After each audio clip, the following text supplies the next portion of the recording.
বালির দাম বেঁধে দিয়েছে 1200 টাকা। তারপরেও বালি কিনছেন সাধারণ মানুষ 12,000-এ। বালির দাম কি সত্যি নিয়ন্ত্রণের বাইরে? কারা রয়েছে এর পিছনে? আর কেনই বা বাঁকুড়ার মানুষকে বেশি দামে বালি কিনতে হচ্ছে? এই সমস্ত প্রশ্ন সামনে এসেছে আজ ভাদুল এলাকার বালি খাদানে, যেখানে ডাম্পার মালিক ও চালকরা বিক্ষোভে সামিল হন। ভয়েস অফ বাঁকুড়া সরাসরি ঘটনাস্থলে পৌঁছে পরিস্থিতির খোঁজ নিয়েছে। নমস্কার বন্ধুরা, আপনারা দেখছেন voice of Bankura, presented by J3S institute, বাঁকুড়ার অন্যতম নির্ভরযোগ্য স্পোকেন ইংলিশ একাডেমি। আজ সকাল থেকে সুরপানগর ভাদুল এলাকার বালি খাদানে শুরু হয় ডাম্পার মালিক ও চালকদের বিক্ষোভ। বিক্ষোভকারীদের দাবি, সরকার নির্ধারিত মূল্যের তুলনায় অনেক বেশি দামে তাদের বালি কিনতে হচ্ছে। তাদের অভিযোগ, নির্দিষ্ট মূল্যের পরিবর্তে অনেক বেশি অর্থ দিতে হচ্ছে, অথচ সেই অনুযায়ী বালির মান পাওয়া যাচ্ছে না। এর ফলে তারা যখন সেই বালির সাধারণ মানুষের কাছে বিক্রি করতে যাচ্ছেন, তখন ক্রেতাদের কাছ থেকেও আপত্তির মুখে পড়তে হচ্ছে। ট্রাক্টরে যে হিসাবে মাল দেওয়া হচ্ছে, ডাম্পারে সেই হিসাবে আমাদের দেওয়া, প্রত্যেক টিপে চালান, প্রত্যেক টিপে আমাদের কাটা করে মাল দুক, আমাদের কোনো অসুবিধা নাই। তাতে করে আমরা জনগণকে বা পাবলিককে ভালো ঠিক দামে দিতে পারি। অথচ গোটায় রটিয়ে দিয়েছে যে 1200 টাকার ট্রাক্টর দিচ্ছে, আমরা যেখানে বিক্রি যাচ্ছি পাবলিক সেখানেই বলছে তোমরা 1200 টাকার ট্রাক্টর 1200 টাকা 100 সেফটি বালি পাচ্ছ, আর এখানে আমরা 15,000 16,000 মার্কেটে ফেলছো। তাহলে এই অবস্থায় আমরা কি করে ব্যবসাটা করবো বলুন? আমরা চাচ্ছি যে ওই রেটে, যেমন রেটে আমাদের সরকার নিয়ম অনুযায়ী যে নিয়মে চলছে সেই নিয়মেই চলুক। সরকার বিরোধী কর্মীর ট্রাক্টর হিসাবে মাল দুক, আমাদের যতটুকু ক্যাপাসিটি আছে ততটুকুই মাল দুক, ততটুকু নিয়ে ট্রাক্টরে সেই হিসাবে রেট দুক, আমরা সেই হিসাবেই চলবো।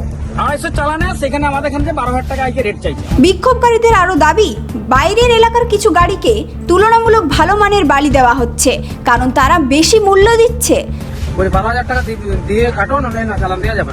আর যদি না কাটবে আমরা বলি তাহলে মালিককে আমাকে জানাতে হবে, আমরা তো নিজে থেকে কাটতে পারবো না। তো এইভাবে হঠাৎ করে তো আপনারা যদি চালানের দাম বাড়িয়ে দেন, তাহলে আমরা বাড়িতে ফেলবো কি করে? একটা ট্রাক্টরে 1200 টাকায় মাল দিচ্ছেন, আর সেখানে একটা গাড়িতে যদি 250 চালানে যদি এত টাকা রেট নেন, আমরা মালটা কি করে ফেলবো? আর যে বাড়িটা ডালাবটিতে লোড হচ্ছে, আমরা লিকগুলো বানিয়ে দিচ্ছি, সেই গাড়িগুলোতে সেই ডালাবটিগুলো লোড করছে, আমাদের বাদ বলছে তোমরা এই রাত বালিটা নিয়ে যাও, যেখানে গরিব মানুষের লোকাল জায়গায় মাল ফেলছি, গরিব মানুষের যদি কিনতে পারবে না মালটা অত টাকা দাম দিয়ে, অথচ সেই বালিটা ফেলা যাবে। ভালো মালটা কলকাতার বাইরের গাড়িতে নিয়ে চলে যাচ্ছে। আমাদের বলছে এখানে ঘাট মালিকের আসল উদ্দেশ্য হলো যে লোকাল গাড়ি যাতে না ঘাটে ঢুকে, তার জন্য রেটটাকে আপ ডাউন করে দিচ্ছে, আর বাইরের গাড়িগুলোকে বেশি রেটে বিক্রি করে যাতে না। স্থানীয়দের একাংশের অভিযোগ, এলাকার কাছেই বালি খাদান থাকা সত্ত্বেও সাধারণ মানুষ প্রত্যাশিত সুবিধা পাচ্ছেন না, বরং বেশি দামে বালি কিনতে বাধ্য হচ্ছেন বলে তাদের দাবি। এই দাবিগুলিকে সামনে রেখে অবস্থান বিক্ষোভে সামিল হন ডাম্পার মালিক ও চালকরা। পরিস্থিতি নিয়ন্ত্রণে আনতে ঘটনাস্থলে পৌঁছায় পুলিশ। বিক্ষোভকারীদের সঙ্গে আলোচনা করে সমস্যা সমাধানের চেষ্টা করা হয়। বিক্ষোভ চলাকালীন খাদান মালিককে ঘটনাস্থলে পাওয়া যায়নি বলে দাবি করা হয়েছে। সংশ্লিষ্ট কর্তৃপক্ষের পক্ষ থেকেও তাৎক্ষণিকভাবে কোনো মন্তব্য পাওয়া যায়নি। পরে খাদানের এক প্রতিনিধি ঘটনাস্থলে এসে বিক্ষোভকারীদের সঙ্গে আলোচনা করেন এবং সমস্যা সমাধানের আশ্বাস দেন বলে জানা গিয়েছে। ড্রাইভাররা বিক্ষোভ দেখাচ্ছেন বারংবার যে লোকাল ড্রাইভারদেরকে বালি দেওয়া হচ্ছে না, কিন্তু বাইরের গাড়িদেরকে বালি দেওয়া হচ্ছে। কি বলবেন এই বিষয়ে? কি বলবেন এই বিষয়ে? আর বালির দাম 12,000 টাকা কেন নেওয়া হচ্ছে? কি বলবেন?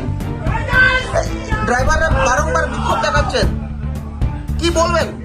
এখন প্রশ্ন একটাই, বাঁকুড়ার মানুষ কি ন্যায্য দামে এবং উন্নত মানের বালি পাবেন? এই বিষয় নিয়ে আপনারও কোনো অভিজ্ঞতা বা অভিযোগ থাকলে আমাদের জানান। ভয়েস অফ বাঁকুড়া, সঠিক খবর সবার আগে। এই ধরনের গুরুত্বপূর্ণ খবর সবার আগে পেতে আমাদের চ্যানেলটি সাবস্ক্রাইব করুন, আর ভিডিওটি শেয়ার করতে ভুলবেন না। আপনার মতামত কমেন্টে জানান, আর লাইক শেয়ার করে ভয়েস অফ বাঁকুড়ার পাশে থাকুন।